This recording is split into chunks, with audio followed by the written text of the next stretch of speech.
pag-usapan natin sa lesson na to is paano ka ba mag-aaral ng mga skills na kailangan mo na i-offer doon sa client mo. So the first way or the free way is to learn via YouTube.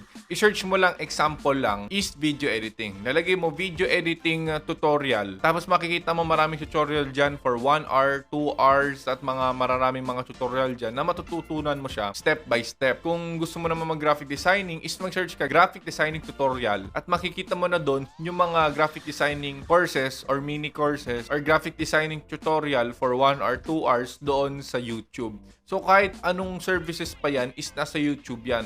Marami kang matutunan talaga sa YouTube for free. Mag-search ka lang. Hindi porket pinost sa YouTube is low quality. Ako na nag-aaral ako ng graphic designing, nag-aaral ako ng Facebook ads at ng video editing. Lahat ng mga pinag-aralan ko is galing talaga sa YouTube. Tsaka na lang ako bumili ng courses nung may pera na ako dahil meron na akong budget nun para malaman ko yung mga secret sauce na mga bawat services na ino-offer ko. So the second way naman to learn your service is via freebies. Kapag ikaw isang Plus member or yung binayaran mo is 5,987, is magkakaroon ka ng access na freebies, mga online courses worth 3 million pesos, mga ebooks, apps, softwares, at mga online courses na pwede mong i-access ASAP. Kapag wala ka pang access, message the MSB page at yung admin na lang ang bahala sa'yo. At kung nagkaroon ka na ng access dun sa freebies, is pwede kang mag-aral ng video editing, graphic designing, Facebook ads, programming, website designing, at napakadami pang iba. At yung mga courses na yun, binili ko 50,000 each to 100,000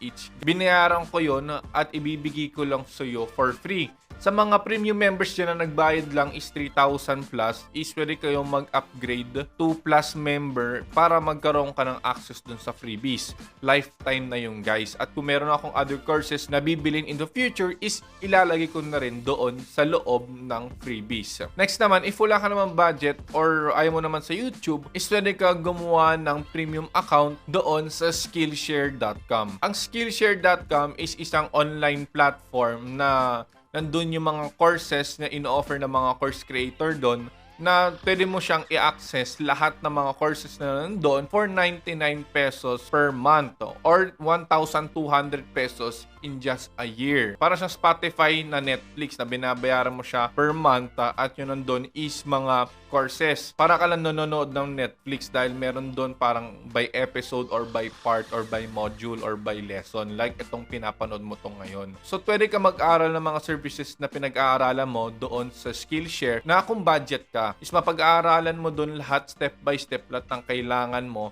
Pero syempre, mas quality pa rin yun na sa loob ng freebies dahil binayaran ko yun na mas mahal. Syempre, mas mahal is mas marami kang knowledge and skills at yung mga secret sauce na kailangan mong malaman, ma-access mo yun sa freebies. So, ayun yung tatlong ways kung paano ka mag-aral ng skills mo is via YouTube, via freebies, at via Skillshare. At syempre, kapag napag-aralan mo ng service na kailangan mong pag-aralan, ang pag-uusapan naman natin sa next lesson is yung ways to offer your service to clients.